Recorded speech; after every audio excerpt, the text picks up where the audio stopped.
Hello and welcome to the Thaiger. Now, Phuket is a beautiful tropical island with beaches, jungles, plenty to do for the young at heart, and families. It's also home to its share of scams. Plenty of the better-known scams vary from inconvenient to moderately annoying. Then there's others that can rob you of serious amounts of money.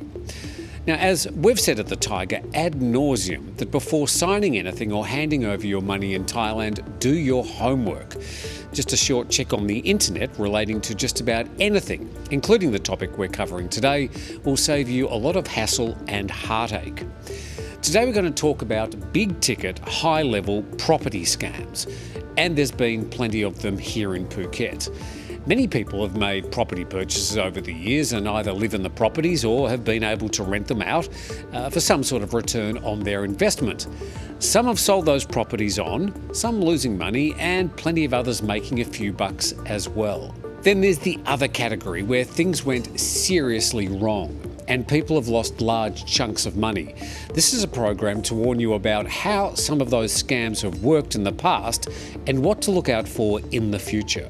From the point of view of tigerproperty.com, we want to make sure you have as much knowledge as possible about the Thai property market to help you make informed decisions in the future.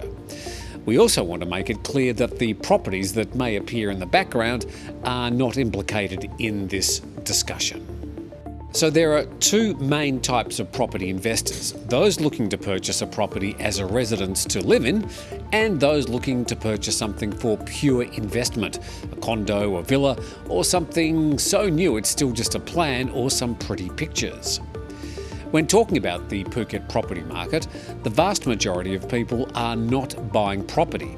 They're purchasing as an investment and hoping for a decent return, often based on claims made by advertising or by eager estate agents on fat commissions.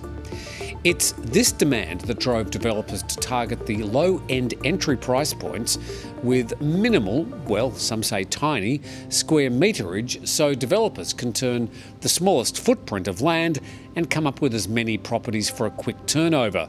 The developers were just meeting demand.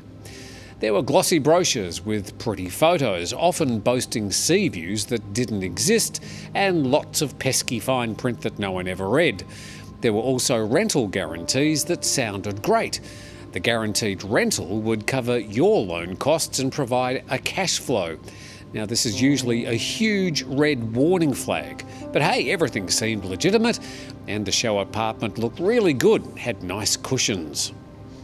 Many buyers never even visited Phuket to check the property or consult with a lawyer. Instead, they relied on agents, all of whom were getting paid fat commissions and were heavily incentivised to sell. Developers were selling off brochures, sometimes from rented space in high-traffic shopping centres, with the long-legged girls and well-rehearsed sales pitches.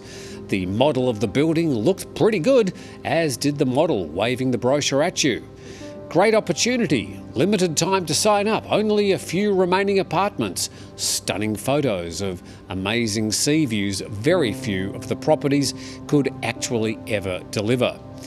And of course the guaranteed rental return that, even if you were unsure about the fancy photos, seemed to make the investment fairly risk-free, right? And hey, there were 1 million people visiting Phuket every month. The place was buzzing and the developers could hardly keep up with the demand. But whilst the island was able to attract some very experienced developers, backed up by years of experience and legal security over the land they were building on, there was also a wave of dodgy developers that rolled into town to make a quick buck. And there were plenty of buyers. Hey, who didn't want to have a slice of that southern Thai island with the great beaches? You thought they were selling a secure investment. They probably told you that. But in most cases, there simply wasn't any security to back up their claims. Sometimes they didn't even legally own the land where they were going to build your dream condo or villa. And in some cases, developers were actually financing the so-called guaranteed returns when they received new deposits from the latest hapless buyers, a classic Ponzi scheme. And one of the main challenges that Phuket property buyers faced is the fact that these developers reserved the contractual rights to a unit that's not been built, versus a completed property, meaning that there's no physical assets securing their investment should the developer go bankrupt. So a project can fail for many reasons. Most developers have blamed the COVID pandemic, but this was all happening prior to COVID for at least the last decade. In the next video on this topic, we're going to go through the red flags to avoid these calamities in the future. But for those people that have found themselves in the awful position of being caught in one of these schemes, here are your options. Firstly, insolvency. Now, this could take a few years, often costs a lot in legal fees, paperwork and hassles, and almost always ends with the developer eventually filing for bankruptcy. Once this happens, developers hang on to the bitter end and then free falls into a liquidation where the property will be auctioned off in a fire sale, usually at way below the prices you paid. The banks get paid first, and you will be lucky to see 5% back of what you invested after paying all the additional fees and waiting maybe 3 to 5 years, maybe more. The other option is rehabilitation. This is the process where a developer agrees to enter into a company rehabilitation with a legal firm, saying that they're no longer able to deliver the project. In this case, an administrator would work with the developer to restructure the business to hopefully make the project viable going forward, maybe with new investment. The challenge is that developers will always hold on to the very end, where the negotiations delay the process and are the best chance at preventing the project from failing.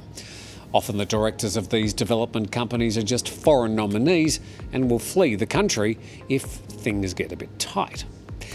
Now, in the next video, we'll go over 10 things to be careful of, a checklist, if you like, to make sure you have the best chance of securing a great property and avoiding the pitfalls. But for now, to check for the latest properties around Thailand and maybe a few bargains, go to tigerproperty.com. And as we always say here at tigerproperty.com, do your homework. Thanks for watching.